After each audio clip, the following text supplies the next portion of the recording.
Sa lugar ng Bellwood si Kevin ay nagpunta sa isang inabandonang bodega kung saan dumating ang grupo ng mga bikers na gustong magbenta ng isang bagay na tinatawag nilang alien technology. At sa pagbukas ng case ipinakita ng lalaki ang tubo na puno ng mga chips na tila naka-deactivate.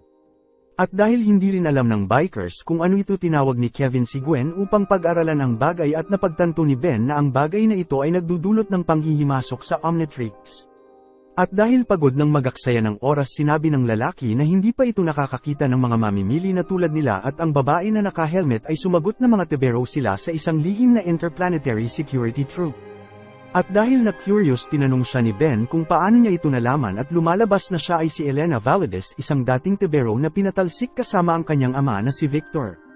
At hindi napansin na may nanunood sa kanilang pag-uusap tila nagulat si Ben sa narinig nito at inihayag na sinabi sa kanya ng kanyang lolo na siya at ang ama nito ay umalis at iniwan ang mga tebero na mabilis na itinanggi ni Elena. At dahil nalilito nagtanong si Ben kung bakit kasama nito ang mga ilegal na trader at ipinaliwanag ng dalaga na plano nito ang lahat para makausap sila at humiling ng tulong dahil nawawala si Victor nang walang kahit anong bakas. At habang nag-uusap sila ang stalker sa itaas ay nagsimulang kontrolin ang mga chips na bumasag sa capsule at lumipad palabas na parang isang koyog ng mga insekto na umatake sa lahat ng nasa loob ng bodega. Upang ipagtanggol ang kanyang sarili sinubukan ni Ben na baguhin ang kanyang sarili bilang isang alien at napagtanto na ang Omnitrix ay hindi gumagana na nag-iwan kay Kevin at Gwen na lipulin ang mga insekto. At dahil naipit sa gitna ng kalituhan ang mga riders ay sumakay sa kanilang motorsiklo at nagmaneho palabas ng bodega habang sinisira ng Insetronics ang mga pundasyon ng gusali na halos hindi na sila makatakas. At sa loob sinuri ni Ben ang chip at naghihinala na ito ay isang uri ng remote-controlled nanotechnology at napansin ang presensya ng lalaki sa lalong madaling panahon. At nang makita ito inisip ni Ben na siya ang komo-control sa mga nilalang at nagpa siya na gumawa ng isang bagay upang pigilan siya gamit ang Omnitrix upang mag-transform bilang isang spider monkey ngunit dahil sa interference na uwi ito sa pag-transform niya bilang si Big Chill. Gamit ang kanyang nagyayelong hininga na gawa ng alien na ikulong ang mga nilalang sa isang bloke ng yelo pagkatapos ay binasag ito at tinalo ang ilang insekto ng sabay-sabay. At ngayon na napigilan ng mga ito hinabol ni Ben ang taong komo-control sa lahat at sinubukan itong patigasin gamit ang kanyang yelo ngunit nagawa ng lalaki na tumalon sa beam at naghagis ng ulap ng mga insekto patungo kay Gwen na nagpilit kay Big Chill na talikuran ang laban upang tulungan ang kanyang pinsan. At dahil dito ang lalaki ay nakatakas at si Elena ay nawala kasama nito at tiniyak ni Kevin at Gwen na magkakasama sila at bitag lamang ito. At kahit pa, si Ben ay interesado sa narinig nito at nagpa siya na pumunta sa tanggapan upang tanungin ang kanyang lolo tungkol dito. At balik sa communications center hinihintay ng tatlo ang pagdating ng Flight Max at nagpa siya na maglaan ng oras upang eskan ang chips na nakuha nila at natuklasan na ito ay mga teknolohikal na aparato biological na anyo ng buhay.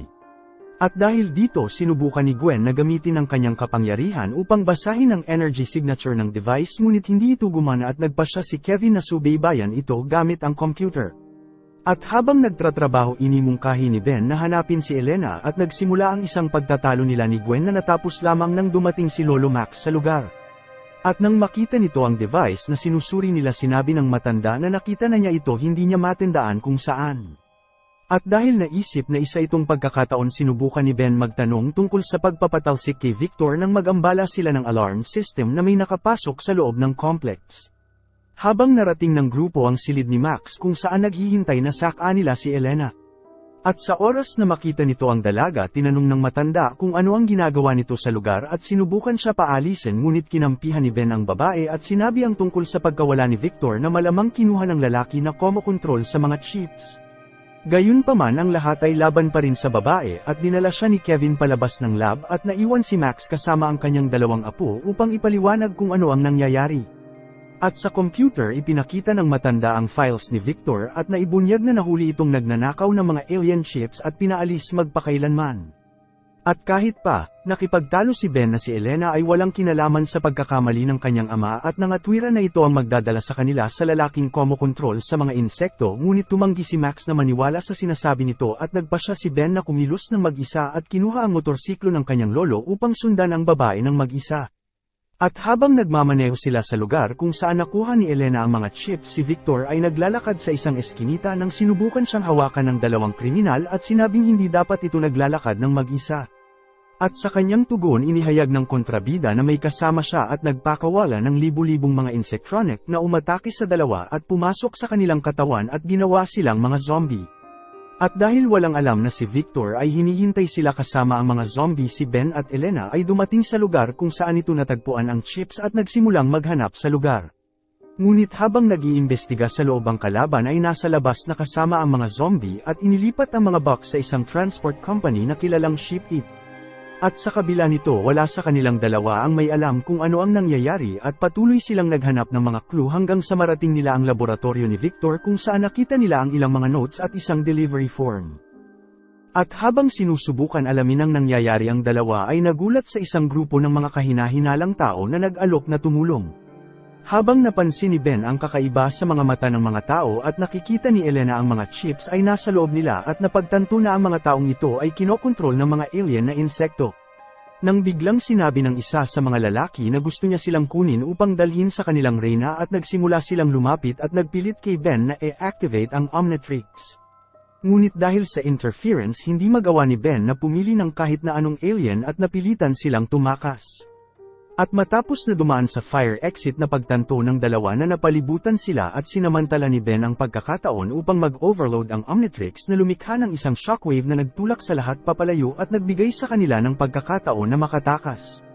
At dahil kalaban nila ang oras sumakay sila sa kanilang mga motorsiklo at nagsimulang umalis ngunit nahulog si Elena sa kanyang motorsiklo at napilitan si Ben na bumalik upang iligtas siya. At sakay ang babae sa kanyang likuran na gawa nitong lumayo sa panganib at sinabing ang susunod nilang hakbang ay puntahan ang Ship It dahil doon nila malalaman kung ano ang ipinadala ni Victor. At sa punong tanggapan si Kevin at Gwen ay nagawang mahanap ang energy signature ng mga Insotronics at natuklasan na ang karamihan sa kanila ay nasa distribution center ng sama-sama. Sinalakay nila ang lugar at nagsimulang maghanap ng anumang senyales ng mga alien na nilalang at nakita ang mga record ng shipment sa buong mundo. At habang binabasa ang mga papeles nagulat ang dalawa ng isang empleyado at sinabi sa kanila na sarado ang kumpanya at hiniling na bumalik sila sa ibang araw. At dahil nagtaka na nandoon ang lalaki sa kalagitnaan ng gabi nagtanong si Gwen kung bakit nagtratrabaho pa ito at sumagot ang lalaki na ang trabaho nito ay maglingkod sa reyna at napagtanto ng dalawa na ang lalaki ay isa sa mga nahawaan. At upang pigilan ng banta sinipsip ni Kevin ang properties ng kahoy at umatake ng isang suntok na nagpatalsik sa lalaki at nagbigay sa kanila ng pagkakataon makuha ang dokumento at bumalik sa sasakyan. At sa sasakyan napansin nila na nasa likuran nila ang empleyado na zombie na gumagawa ng kakaibang paggalaw. At nang tumingin ito napagtanto ni Gwen na ang lalaki ay kinokontrol ang mga chips na may mga spherical na hugis at nagsimulang ihagis ang kanilang mga sarili sa windshield na halos sumira sa salamin at nagpilit kay Kevin na tumakas papalayo. At gamit ang kanyang sasakyan pinaharurot ng binata ang kotse habang hinabol sila ng mga chips at bumuo ng tatlong higanteng bilog na nagsimulang gamulong patungo sa kanila. At sinubukan na iwasan sila gumawa si Kevin ng isang maneuver at nagawang tumama ng isang bola sa pader ngunit muli itong nabuo at patuloy silang sinundan. At dahil hindi ito epektibo nagpasya si Kevin na subukan silang talunin sa bilis at ginamit ang turbo sa kanyang sasakyan ngunit ang mga insekto ay hinahabol pa rin sila. At dahil walang pagpipilian nagtungo si Kevin sa isang construction site at sinamantala ang pagkakataon upang magmaneho sa ibabaw ng bilog ngunit naging sanhi ito upang bumaliktad ang sasakyan at naaksidente sila. Gayunpaman nagawa ng dalawa na makalabas ng halos hindi nasaktan at nagsimulang hanapin ang bilog na lumitaw na mas malaki sa itaas nila na handang tapusin sila. At sa ibaba naghanda si Kevin sa isang laban at ginawang bato ang kanyang katawan nang tumalon si Ben sa kanyang motorsiklo upang tumulong at tumalon sa hangin. At habang nag-transform sa alien na Loggerton sumugod si Ben sa kalaban at winasak ito gamit ang suntok ngunit nagawa ng chips na mag-regroup at naging mga bilog na tumitira ng laser sa kanya. At dahil sa kanyang matigas na balat na kayanan ng alien ang mga atake at nagawang basagin ang mga ito ngunit ang mga Insectronics ay hindi agad sumuko at nagsimulang magtipon sa paligid ni Ben at gumawa ng isang barrier upang pigilan siya. At gamit ang lakas nito nagawa ni Ben na tumakas sa mga insekto na muling nagsama-sama at naging isang uri ng tila robotic na sawa na nagpilit kay Ben na kunin ang sasakyan ni Kevin at gamitin ito bilang armas upang tamaan ang mga insekto. Samantala bumalik si Ben sa kanyang katawang tao at nakipag-usap sa grupo kung ano ang dapat nilang gawin at dumating sa conclusion na ang pinakamahusay na gawin ay kumuha ng bagong sample sa lab para suriin. At dahil dito nagpa siya ang tatlo na dalhin si Elena kay Max na nakita ang mga balita tungkol sa Insectronics na kumakalat sa buong mundo. At sa oras na marinig nito ang kanyang mga apo nagpa siya ang matanda na suriin ang bagong sample at natuklasan na ito ay mga extraterrestrial peripheral lamang. At nang matapos ang pagsusulit nagpa siya si Max na ibalik ang specimen sa garapon at hindi napansin na nakalabas ang isa sa mga ito habang nagpa siya ang grupo na harapin silang lahat nang sabay-sabay at naalala ni Ben na nagsasalita ang mga nahawaan tungkol sa Reyna. At dahil dito ang kailangan nilang gawin ay tapusin ang pinuno ng mga insekto upang wala nang isilang na bago na magtatapos sa buong koloni ng insekto.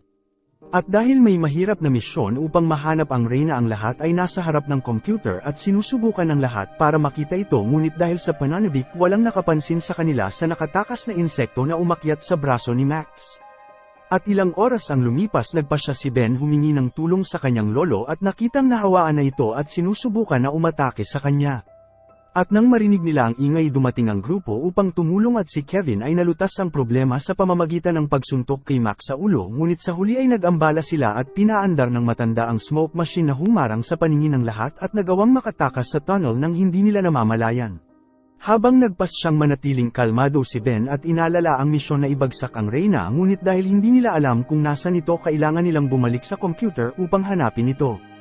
At sa punong tanggapan sinimulan ng grupo na pag-aralan kung saan naglalagi ang mga insekto at napagtanto na ang lahat sa kanila ay nasa malalaking metropolis. Ngunit hindi katulad ng iba isang malaking kakaibang grupo ang naglagi sa isang bayan ng Missouri at sa pananaliksik sa lugar na tuklasan ni Gwen na ito ang punong tanggapan ng Ship-It at naisip ni Ben na nandoon ang Reyna.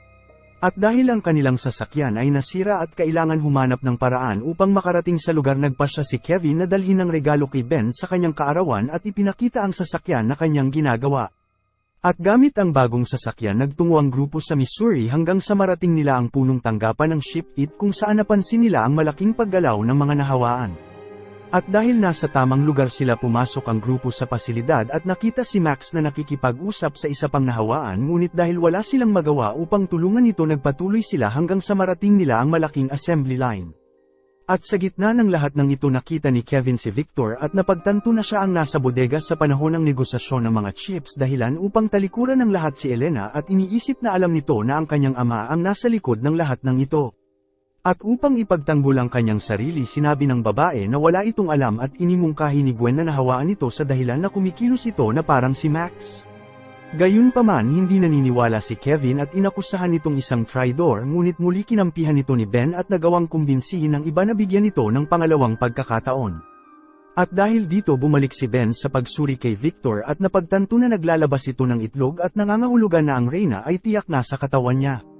At inimungkahi ni Kevin na dapat nilang tapusin si Victor at nakiusap si Elena na huwag gawin ito at pinaalala kay Ben ang pangako nito na ililigtas niya ito. At kahit pa hindi nito alam kung magtatagumpay siya nagpa siya si Ben na mag-transform bilang Alien X at tapusin ang lahat ng isang beses ngunit nakipagtalo si Gwen at sinabing mapanganib ito dahil kapag nahawaan si Ben ng mga insekto ay katapusan na ng mundo. At habang nag-uusap ang grupo sa kanilang gagawin nakita si Elena ng isa sa mga nahawaan na kinuha siya mula sa likuran at tinawag ang buong kawang dahil sa presensya ng grupo.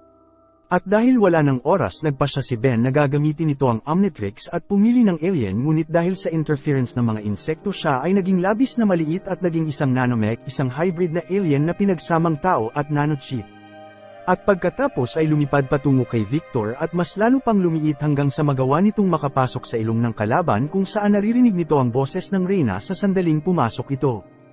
Habang pinipigilan ng kanyang mga kaibigan ang mga nahawaan lumipad si Ben patungo sa Reyna at nagsimulang labanan ng pinuno at ginagawa ang lahat upang sumama sa kanya at matapos na matanggihan nagpa siya ang Reyna na wakasan ang sangkatauhan at sinubukan na i-activate ang chips upang simulan ang kanyang apocalypse. Ngunit bago niya ito magawa nagawa ni Ben na maglabas ng isang huling pagsabog ng enerhiya na sumira sa katawan ng Reyna. At naging sanhi ito upang bumalik ang mga nahawaan sa kanilang normal na estado at dahilan upang sumabog ang mga chips. At dahil dito nagawa ni Ben na makalabas sa katawan ni Victor na bumalik na rin sa kanyang kontrol sa sariling katawan at pinuri ni Max ang kanyang apo sa tagumpay ng kanilang misyon at humiling ng paumanhin sa kanyang dating kasama sa dahilan ng hindi pagtitiwala sa kanya. At sa wakas inalok ng matanda si Ben na pinuno ng grupo na mabilis tumanggi at sinabing hindi pa oras para magretiro at bilang resulta si Max ay nagpatuloy sa kanyang posisyon at ang grupo ay nagpatuloy sa kanilang misyon na labanan ang banta ng alien. Salamat sa panunood. Kung nagustuhan mo ito huwag kakalimutan mag-like at subscribe para sa mga susunod pa nating movie recap.